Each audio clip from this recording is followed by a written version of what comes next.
শহীদ রাষ্ট্রপতি জিয়াউর রহমানের ৪৫তম শাহাদাত বর্ষে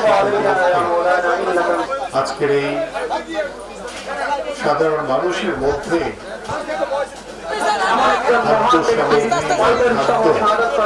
প্রিয় নেতা, মহান স্বাধীনতার ঘোষক, তিনি স্বল্প সময়ে রাষ্ট্র পরিচালনার দায়িত্বভার গ্রহণ করে তিনি বাংলাদেশের রাজনীতিতে যে একটি আমূল পরিবর্তন এসেছিলেন। বাংলাদেশের রাজনীতি সত্যিকার অর্থেই যে সাধারণ মানুষের জন্য তিনি সেটা প্রতিষ্ঠিত করেছেন এবং তারই ধারাবাহিকতায় আমাদের প্রিয় নেত্রী, দেশনেত্রী বেগম খালেদা জিয়া, তিনি বাংলাদেশের মানুষের জন্য রাজনীতি করেছেন।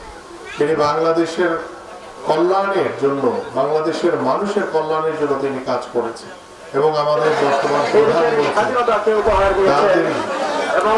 রাষ্ট্রপতি জিয়াউর রহমান এবং দেশনেত্রী বেগম খালেদা জিয়ার যোগ্য উত্তরসূরি আমাদের প্রিয় নেতা, আমাদের মাননীয় প্রধানমন্ত্রী জনাব তারেক রহমান ঠিক সেই কাজটি করছেন সাধারণ মানুষের জন্য। এবং বাংলাদেশের রাজনীতি হবে শুধু সাধারণ মানুষের জন্য, সাধারণ মানুষের কল্যাণের জন্য, উন্নয়নের জন্য। এবং আজকে আমার সামনে যারা বসে আছেন, আমি আগেও বলেছি যে আমি আপনাদের এলাকার সন্তান। আমি আগেও যেমন আপনাদের পাশে ছিলাম, এখনো রয়েছি, ভবিষ্যতে ইনশাআল্লাহ আপনাদের পাশে থাকবো।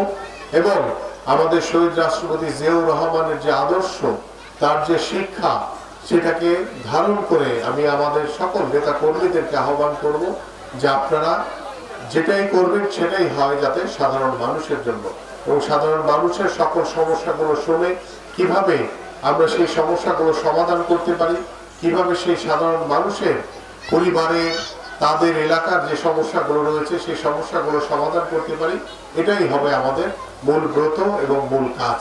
আমি আর বক্তব্য দীর্ঘায়িত করব না। আপনারা সবাই ভালো থাকবেন, সুস্থ থাকবেন। আল্লাহ হাফেজ। বাংলাদেশ জিন্দাবাদ।